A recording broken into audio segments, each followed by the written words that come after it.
इन्ना माल उसरे युसरा, इन्ना माल उसरे युसरा।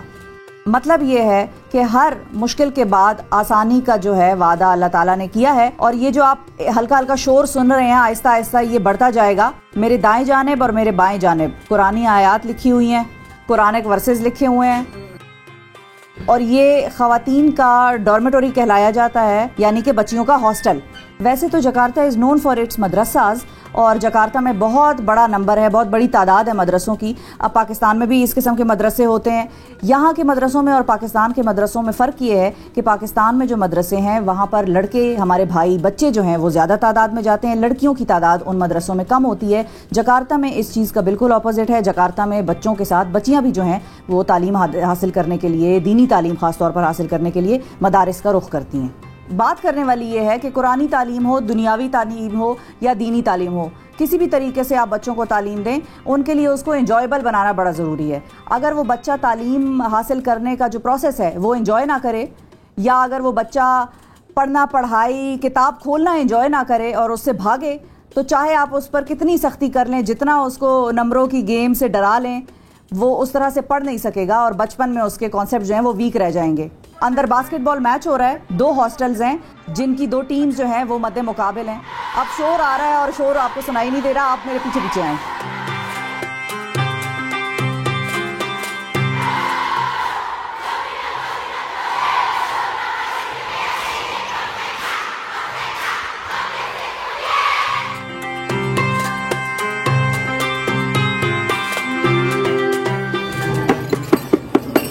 इसको डफ कहते हैं हम हमारी ज़बान में, और इनसे भी हम ये जानेंगे, मोस्ट प्रोबेबली ये भी इसको डफ ही कहते हैं। डफ यहाँ पर क्या कर रहा है मदरसे में, जिसको हम बोर्डिंग स्कूल कह रहे हैं, इसका मैं आपको मतलब समझाती हूँ। डफ के बारे में ये कहा जाता है कि जो ओनली इंस्ट्रूमेंट जो हमारा दीन हमें अलाउ करता है, म्यूज़िकल इंस्ट्रूमेंट, वो डफ है।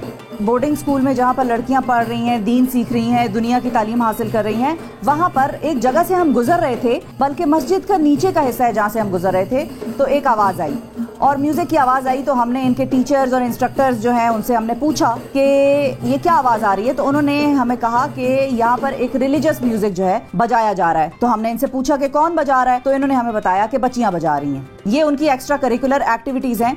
जो भी बच्चियाँ इस किस्म की एक्टिविटीज़ करना चाहें, इसकी उनको इजाज़त है।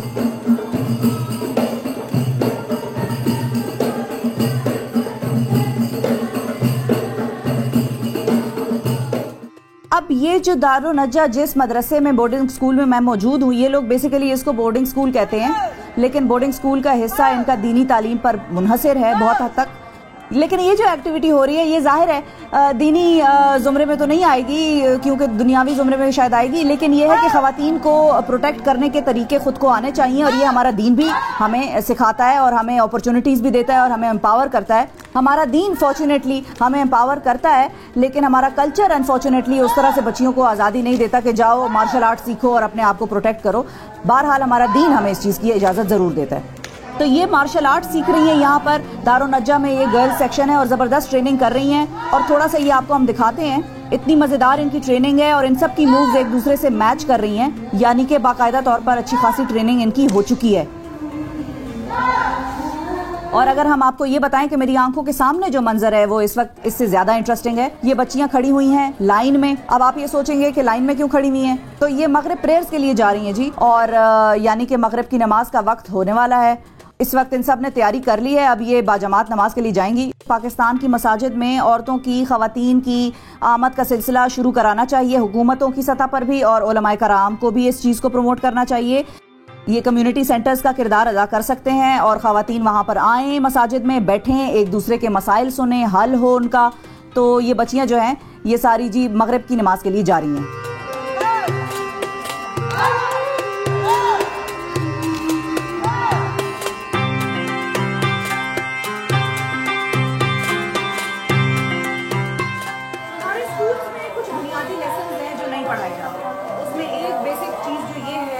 क्लास हुआ करती थी एक ज़माने में, और वो सिविक्स की क्लास में हम क्या सीखते थे, सोशल वर्क सीखते थे, सफाई सुथराई के जो आदाब थे वो सीखते थे।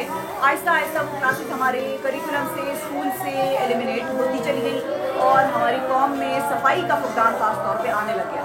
कुछ लोगों का ये कहना है कि स्कूल से आप सफाई नहीं सीखते, घर से सीखते हैं। बिल्कुल दुरुस्त है, घर से भी सीखते हैं, लेकिन बहुत सारे लोग बहुत पढ़े लिखे अच्छे आदाब वाले घरों से नहीं आते, तो उनको फिर स्कूल में सिखाया जाता है, लेकिन वो चीज़ वहाँ पर सीखने को अब नहीं मिलती है। इसलिए शायद हमारा मुल्क जो है वो कचरे की प्रॉब्लम हमारी एक है। यहाँ पर बच्चों का ये भी एक एक्टिविटी है, टर्न्स होती हैं और बारियाँ लगाई जाती हैं, और अब ये सफाई कर रही हैं, तो ज़ाहिर है इस हफ्ते या इस दिन इनकी बारी होगी और ये सफाई करेंगे। ये देखिए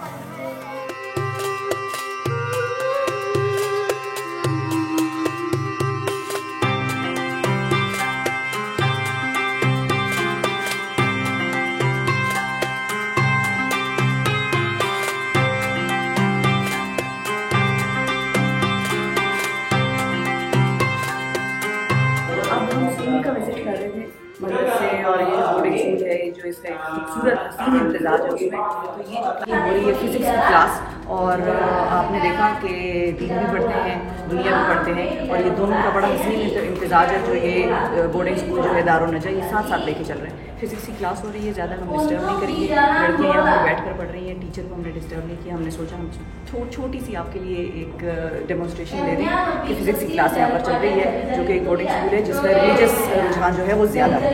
तो ऐसा होता है वो बोर्डिंग स्कूल या स्कूल जहाँ पर रिलीजन पढ़ाया जाएगा दुनियावी तालीम के साथ साथ।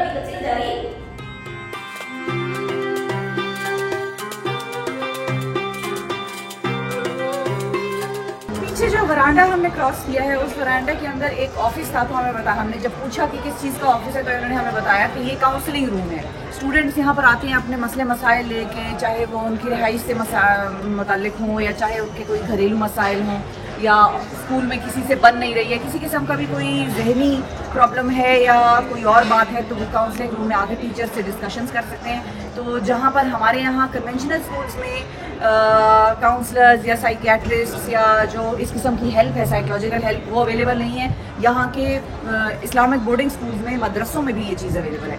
एक और चीज़ जो इस सारे प्रोसेस को बड़ा ख़ास बनाती है और बड़ा मजबूत बनाती है फाइनेंशियली, वो है इनके अपने रिटेल आउटलेट्स। हर मदरसा या हर फाउंडेशन इस्लामिक जो भी इस मुल्क में काम कर रही है उसकी अपनी कोई ना कोई बिजनेस है, कोई ना कोई कॉरपोरेशन है, कोई पानी प्रोड्यूस कर रहा है, पानी बना रहा है, फिल्टर कर रहा है उसको, कोई रिटेल स्टोर्स है तो उसका काम करते हैं, जिस तरह हमारे यहाँ ग्रोसरी स्टोर्स होते हैं। कोई उसके अलावा जो है ज़कात और अतियात के जो फाउंडेशन हैं वो बनाए हुए हैं। इसके अलावा कुछ लोगों ने या कुछ ऑर्गेनाइजेशंस ने इस किस्म के सिस्टम्स डेवलप किए हुए हैं कि टेक्नोलॉजी बेस्ड बिजनेसेस जो हैं वो भी वो कर रहे हैं। मिसाल के तौर पे ई पेमेंट्स का कुछ सिलसिला है। एक मदरसे में हमें पता चला कि एक कार्ड उन्होंने डिज़ाइन किया है और उस कार्ड में पेरेंट्स जो हैं स्टूडेंट्स के लिए पैसे भेज देते हैं, वो आपके डेबिट कार्ड की तरह एक्ट करता है और सिर्फ स्कूल्स में ही वो इस्तेमाल नहीं हो सकता बल्कि उसकी इतनी वो वाइड रेंजिंग किस्म का ई कार्ड है कि आप उससे दीगर कुछ आउटलेट्स ऐसे हैं वहाँ पर भी आप पेमेंट्स कर सकते हैं, एयरलाइन के टिकट खरीद सकते हैं। तो इस किस्म की चीज़ें भी हैं जो मदरसों ने या इस्लामिक ऑर्गेनाइजेशन ने खुद से डेवलप की हुई हैं to facilitate students and to generate funds for themselves. तो ये सारा सिलसिला है कि हमारे यहाँ हम रिलाई करते हैं चैरिटी पर, डोनेशंस पर एक बड़ी हद तक। यहाँ पर इस चीज़ पर रिलाई नहीं किया जाता, ये अपने फंड्स को जनरेट करते हैं और यही वजह है कि इतने बेहतरीन बोर्डिंग इस्लामिक स्कूल्स की या इतने बेहतरीन मदरसों की जो फैसिलिटीज़ हैं स्टूडेंट्स को कम पैसों पर अफोर्डेबल कीमतों पर मुयस्सर हैं। ये जो शू रैक आप मेरे सामने देख रहे हैं, ये शू रैक इसलिए यहाँ पर पड़ा है क्योंकि यहाँ पर बच्चों के स्टूडेंट्स के शूज़ हैं और ये वो शूज़ हैं जो बच्चे उतार देते हैं अपने डॉर्म रूम में जाते हुए, या डॉर्म रूम कहेंगे या डॉर्मेटरी कहेंगे, जो भी इसको कहेंगे। ये उनमें से ए इसका नाम है और अबू बकर अश-सिद्दीक इस डॉर्मेटरी का नाम है गालिबन। और इसके अंदर हम जाके देखते हैं कि बच्चे कैसे रहते हैं और उनकी बेडिंग वगैरह का क्या सिलसिला है, कमरे कैसे हैं।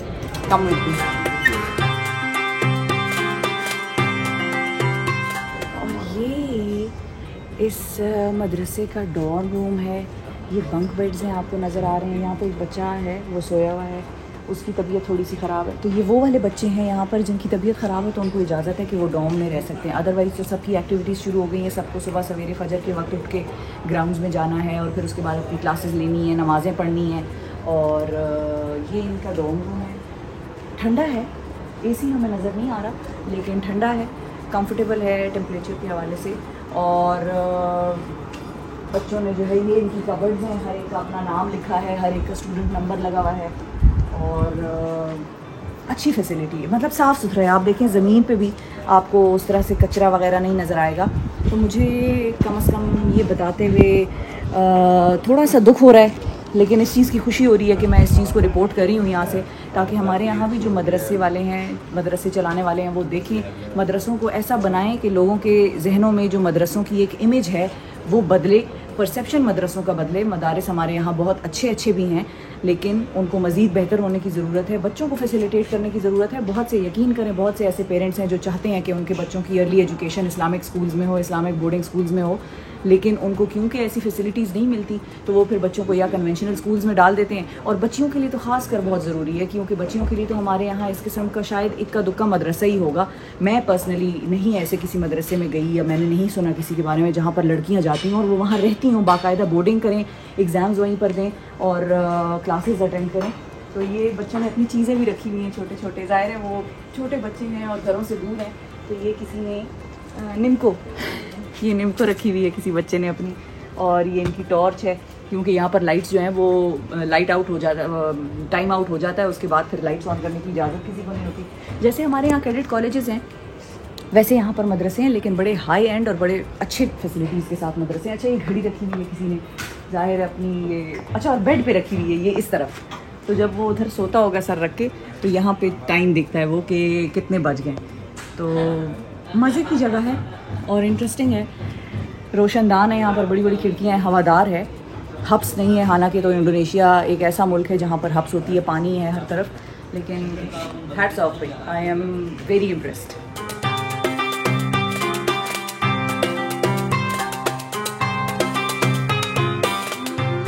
मैं क्योंकि इंडोनेशिया इनके एजुकेशनल मॉडल को ऑब्ज़र्व करने और जो मदरसा सिस्टम जिसमें कि हमारी कन्वेंशनल स्कूलिंग इंटीग्रेटेड है उसको कवर करने आई हुई हूँ, तो बहुत बेहतरीन एक आइडिया हमें मिला और हमने यहाँ पर एक मुलाकात की रिक्वेस्ट की। हमारे साथ मौजूद हैं director general for information and public diplomacy doctor Faiza, और डॉक्टर साहब से हम ये जानेंगे कि इनका क्या पर्सपेक्टिव है, इंडोनेशिया का क्या पर्सपेक्टिव है गवर्नमेंट का मॉडरेशन ऑफ इस्लाम के हवाले से, और जो इनका एक नॉन कन्वेंशनल किस्म का एजुकेशनल मॉडल है, क्या इसको हम पाकिस्तान में भी ले जा सकते हैं या किसी किस्म की इस तरह की कोलैबोरेशन हो सकती है या नहीं, इसके बारे में हम जानेंगे। अस्सलाम वालेकुम सर। वालेकुम अस्सलाम। Thank you for giving us time. मुझे खुशी है। What is the vision of Indonesia and the government behind the moderation of Islam? इस्लाम का एतदाल हमेशा हमारे प्रोफाइल का हिस्सा है। पूरी दुनिया में इस्लाम का जो तसव्वुर है, हम इसके बरक्स एक तसव्वुर पेश करना चाहते हैं। हम अब भी एक ऐसा इस्लाम पेश करना चाहते हैं जो जदीद हो, इस्लाम जो बर्दाश्त को फ़रोग दे, दीनी हम आहंगी को फ़रोग दे।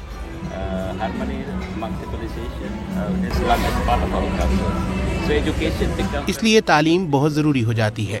तालीम के ज़रिए हम रवादारी को फ़रोग देना चाहते हैं। हम ये समझते हैं कि जदीद तहजीब भी इस्लाम की इक़्तिदार को अपने अंदर समो सकती है।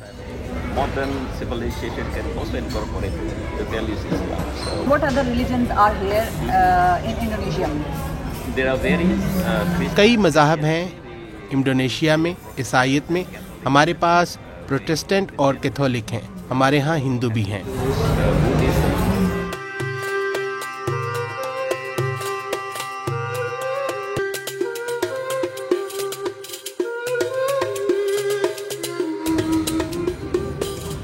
आप ये सोच रहे होंगे कि मैं चेयर पे बैठी हुई हूँ और पीछे से क्यों कैमरा मुझे शूट कर रहा है, तो पीछे से शूट नहीं कर रहा, हम टीवी देखने की कोशिश कर रहे थे। फ़िलहाल ये टीवी ऑफ है, लेकिन ये टीवी उस मदरसे में लगा हुआ है जिसके कि अभी मैंने आपको डॉर्म रूम्स दिखाए हैं।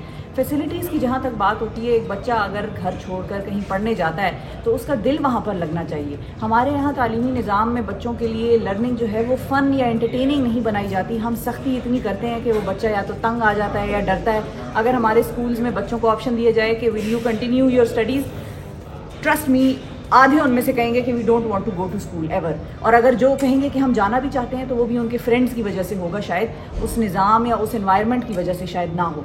तो यहाँ पर आप सफाई देखें, पहले तो सबसे पहले तो आप ये टाइल्स की सफाई देखें, और इस कदर ये जगह साफ़ रखी हुई है कि जिसकी कोई इंतहा नहीं है। दूसरा फैसिलिटीज़ की अगर मैं बात करूँ तो ये जो टीवी रूम है या टीवी शेड इसको हम कह सकते हैं, एंटरटेनमेंट शेड कह सकते हैं। यहाँ पर बच्चे आकर, जो इनका वीकली ऑफ होता है फ्राइडे का दिन, वहाँ उस दिन आकर टीवी देखते हैं, जो भी इन्होंने कोई मूवी देखनी है या कार्टून्स देखने हैं या कोई डॉक्यूमेंट्री है, जो भी होगा इनके करिकुलम के हिसाब से अप्रोप्रिएट, या एज के हिसाब से अप्रोप्रिएटली वो चीज़ें यहाँ पर देखते हैं। यहाँ पर सारी कुर्सियाँ लगा दी जाती हैं और ये बहुत लंबा हॉल है, आपको मैं दिखाती हूँ। अच्छा खासा ये लंबी जगह है और यहाँ पर हर सारी कुर्सियों से ये भर जाता है और स्टूडेंट्स यहाँ पर बैठकर टीवी देखते हैं। स्पीकर्स यहाँ पर लगे हुए हैं ताकि आवाज़ पीछे तक जाए। और अगर हम बाकी एक्टिविटीज़ की बात करें तो यहाँ पर गेम्स वगैरह भी बहुत हैं, स्पोर्ट्स की भी बड़ी फैसिलिटीज़ हैं। यहाँ पर बच्चे सॉकर खेलते हैं, यहाँ पर बच्चे बास्केटबॉल खेलते हैं। मेरे पीछे आपको यहाँ पर टेबल टेनिस नज़र आ रहा है, टेबल टेनिस खेलते हैं। और ये जगह जो है बिल्कुल बच्चों के डॉर्मेटरीज़ के सामने है। तो ये सारा इनके बच्चों के डॉर्म्स हैं। पहले हमने ए सेक्शन देखा था, फिर डॉर्म बी देखा है, अब सी है। तो ये सारे डॉर्म्स हैं और बरामदे में लंबा पूरा एक स्क्वायर कंप्लीट होता है और ये सब डॉर्म्स हैं। और ऐसी फैसिलिटीज़ होनी चाहिए, सिर्फ मदरसों की ही नहीं बल्कि कन्वेंशनल स्कूल्स में भी होनी चाहिए। बहुत से याद रखें, कन्वेंशनल स्कूल्स में भी हमारे यहाँ मेन स्ट्रीम स्कूल्स में भी ऐसी फैसिलिटीज़ नहीं होती बच्चों के पास।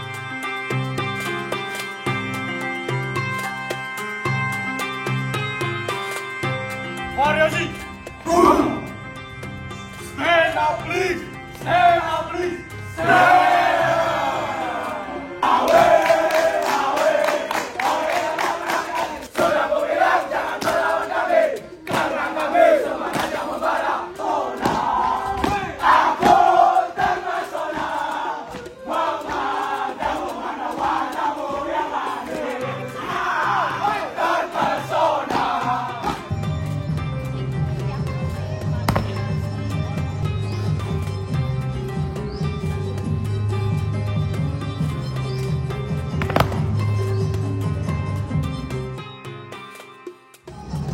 मार्शल आर्ट्स देख रहे हैं हम, हमें परफॉर्मेंस दिखा रहे हैं मार्शल आर्ट्स की। बच्चे जो हैं सारे बैठे हैं, एक से एक बच्चा ऐसा एक्सपर्ट है मार्शल आर्ट्स का कि जिसकी कोई इंतहा नहीं है। थोड़ी देर मैंने बैठ के देखा क्योंकि मैं जो थी वो देखना चाह रही थी कि ये करते क्या है। फिर थोड़ी देर मैंने बैठ के देखा, फिर मैंने सोचा कि आप लोगों से बात करनी ज़रूरी है यहाँ पर, कि मैं आप लोगों को बताऊँ कि ये क्या कर रहे हैं यहाँ पर। और हर चीज़ को स्कूल्स में इंट्रोड्यूस कराना बहुत ज़रूरी है। मुआशरे को दुनिया और टाइम के हिसाब से चलना है और इस्लाम भी यही कहता है कि दीन और दुनिया को साथ लेकर चलें।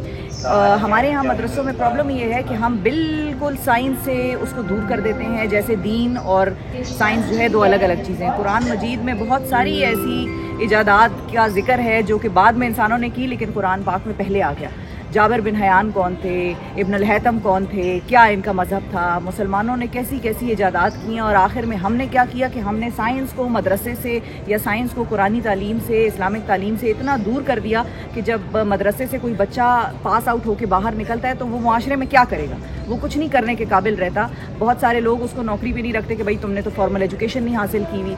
ये सारे बच्चे यहाँ पर अच्छा, और बहुत सारे ऐसे आलिम भी हैं जो हमारे मदरसों से निकले हैं, लेकिन बात वही आ जाती है कि कम ही ऐसे लोग होते हैं जो कि उस चीज़ को आगे लेकर चलते हैं। और बहुत सारे ऐसे हाफिज़ कुरान हैं हमारे यहाँ, मेरी अपनी फैमिली में बहुत से हाफिज़ कुरान हैं जो कि पहले हिफ्ज़ करते हैं, उसके बाद वो फॉर्मल एजुकेशन की तरफ आते हैं। वो तो फिर अल्लाह ताला ने उनका दिल और दिमाग में वो तेज़ी लानी होती है। जिस शख्स ने कुरान हिफ्ज़ कर लिया तो उसके बाद तो फिर वो दुनिया में हर जो भी काम वो करता है उसकी मिराज पर पहुंच जाता है। अल्लाह ताला की ऐसी बरकत होती है उसके ऊपर। लेकिन हैविंग सेड दैट, कहने का मकसद मेरा ये है कि आपके स्कूल्स हों या आपके मदरसे हों, वो बच्चों को ऐसा इनेबल करें, ऐसी इन्वायरमेंट दें कि अगर ये बच्चे अब अपना करियर मार्शल आर्ट्स में बनाना चाहें और ये साइंस की तरफ ना जाना चाहें फ्यूचर में, तो this is something that they can opt. ये ज़रूर यहाँ से निकल कर मार्शल आर्ट्स के कोई ज़बरदस्त खिलाड़ी बन सकते हैं, कोई ऐसी प्रैक्टिस कर सकते हैं मार्शल आर्ट्स की कि दुनिया में अपना नाम बना सकते हैं। और यही बच्चे चूँकि साइंस भी पढ़ रहे हैं और दीनी तालीम भी हासिल कर रहे हैं, तो इनमें से अगर कोई आलिम बनना चाहे, कोई इमाम मस्जिद बनना चाहे तो वो भी ये बन सकते हैं, और अगर कोई डॉक्टर या साइंटिस्ट बनना चाहे तो वो भी ये बन सकते हैं। तो ये सारी चीज़ें, स्पोर्ट्स हो गया, साइंटिफिक तालीम हो गई, दुनियावी या दीनी तालीम हो गई, ये तीनों चीज़ें इनको सिखाई जाती हैं। And this is what we need in our madrasas. इस बोर्डिंग स्कूल में एक चीज़ और भी बड़ी इंटरेस्टिंग होती है और वो है जी मार्चिंग बैंड फॉर गर्ल्स। ये आपको इंस्ट्रूमेंट्स नज़र आ रहे हैं, आते जाएं आप मेरे साथ साथ, तो मैं आपको दिखाती हूँ। ये इन्होंने झंडे वगैरह रखे हुए हैं और ये इनके सारे इंस्ट्रूमेंट्स हैं। और ये हल्की हल्की प्रैक्टिस, एक आधी आवाज़ यहाँ से आना, एक आधी आवाज़ वहाँ से आना, ये सब सिलसिला हो रहा है। अभी बाकायदा तौर पे जब ये अपना बजाना शुरू करेंगे तो हम आपको दिखाते हैं कि what exactly is their performance and what are they performing. ये अब स्टार्ट करने लगी हैं। मैं स्टेडियम के जो भी ये कोर्ट है उसके ऊपर वाले हिस्से में आ गई हूँ और ये स्टार्ट करने लगी हैं परफॉर्मेंस। तो अब आपको भी दिखाते हैं, हम भी देखते हैं।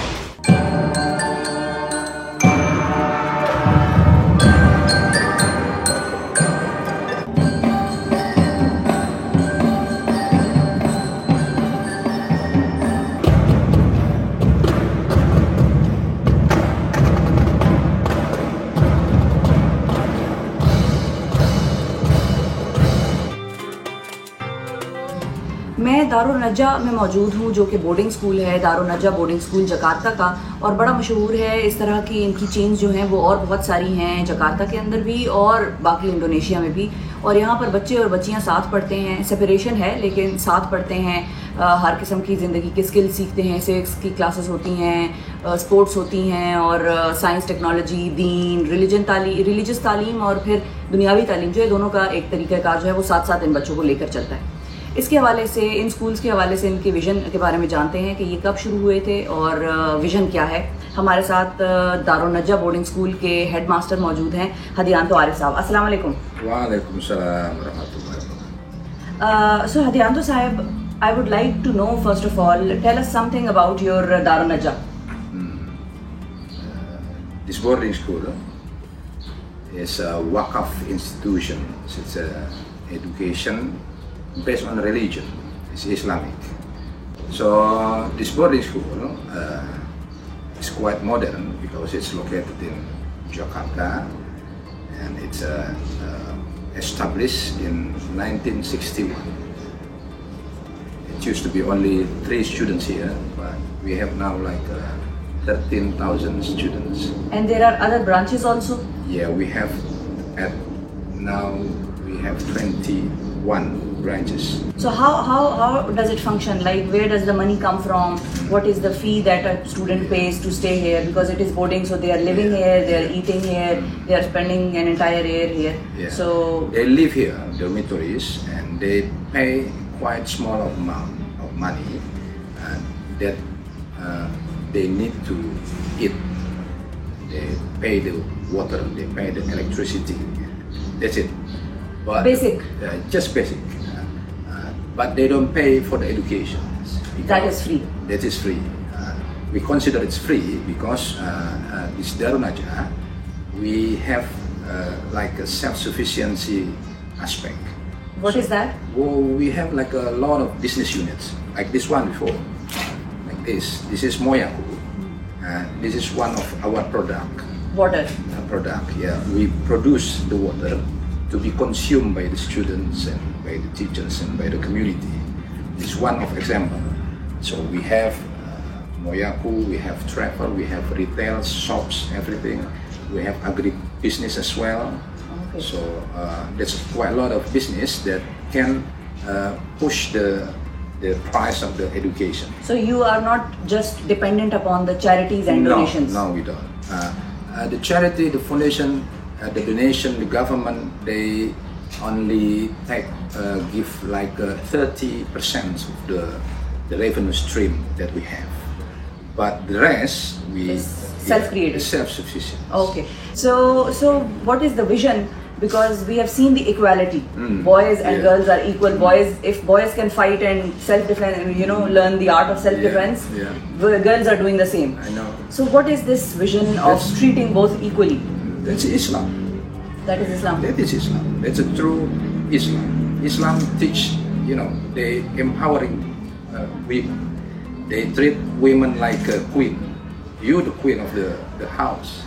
I mean, that's the position that Islam put the women. Women should be honored in their place, of course. We don't treat them like only for domestic function, but they have also a public function. They have also social function. They prepare to be a leader here. So students, whether boys or girls, they train to be like entrepreneurs. Some of them, the girls, they organize themselves and they organize business units. They sell food sometimes. They sell stationery and everything. And they also provide for other students. So they organizing, self-organizing, and that's how we teach them to be, empowering function in the society. If we talk about the type of Pasantre, how many different types are there? We modern one. You're the modern one. We modern one. There are 3 types of pesantren. Some classical, or you can say old or traditional one, Okay. Which is very informal. Some of them very informal. They don't have like classical system. They just like madrasah maybe in your country. Okay. So they only study religion. Okay. Some of them modern one. Like yours. Yeah, we have classical. We have formal educations. Okay. We have like middle and upper and like So the conventional senior, school conventional with science, maths, Exactly, English, yeah. and we have everything like okay. that. Yeah. With the religion. With the religions, they're not mixed. They're not just integrated. We don't separate between knowledge and religion. Okay. All of them come from Allah. Okay, yeah, that's Yeah. true.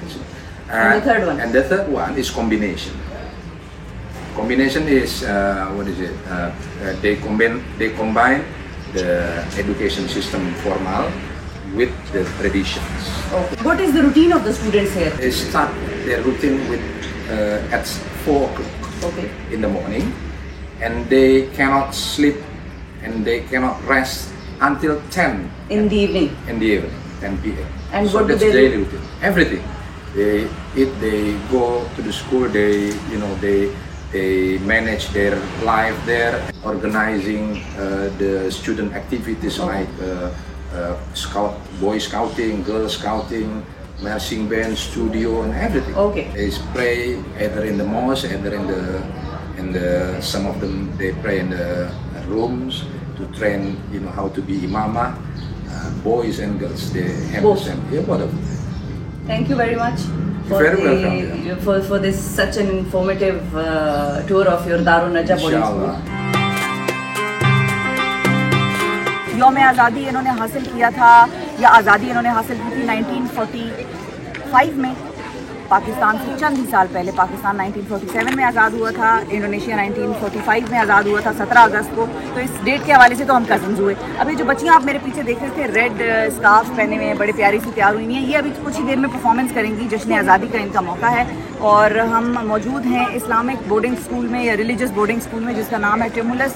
और टिमुलस में हम ये भी देखेंगे कि ये लोग आज़ादी मदरसों में किस तरह से मनाते हैं। हमने अपने स्कूलों में तो देखा है कि बड़े कन्वेंशनल किस्म के सिस्टम्स होते हैं और हम उसमें बड़ा स्पीचेस करते हैं, डिक्लेमेशन कॉन्टेस्ट होते हैं, लेकिन ये लोग यहाँ पर क्या करेंगे ये हम देखेंगे। परचम कुशाई इनकी यहाँ पर होगी, ये एक निशान है इनका जिसको ये स्ट्रेंथ के लिए इस्तेमाल करते हैं। जब भी किसी के साथ तस्वीर खिंचवाते हैं या हमारे साथ भी जब से तस्वीरें खिंचवा रहे हैं तो ये इस तरह से निशान बना लेते हैं, तो वो रिस्पेक्ट में out of regard for them हमें भी करना पड़ता है। अच्छा, इसके अलावा यहाँ पर जो आज़ादी हासिल करने में कुछ फोर्सेस का बड़ा अहम किरदार होता है। एक तो सबसे पहले आवाम होती है, नेशन, जिसने आज़ादी मांगी होती है या जिसको आज़ादी चाहिए होती है। उसके बाद उसकी सपोर्ट को या उसके लिए लड़ने के लिए फ़ौजें आती हैं, बर्री फ़ौज, बहरी फ़ौज, फ़ज़ाई फ़ौजें, ये सब होते हैं। तो यहाँ पर भी ख़ास तौर पर आज आज़ादी के मौके पर नेवी को, पुलिस को और आर्मी को उनके अफसरान को, आला अफसरान को इनवाइट किया गया है। वो भी यहाँ पर होंगे, ये सेरेमनीज देखेंगे और हम भी देखते हैं परचम कुशाई और इनकी जो सेलिब्रेशन है उसका हिस्सा बनते हैं।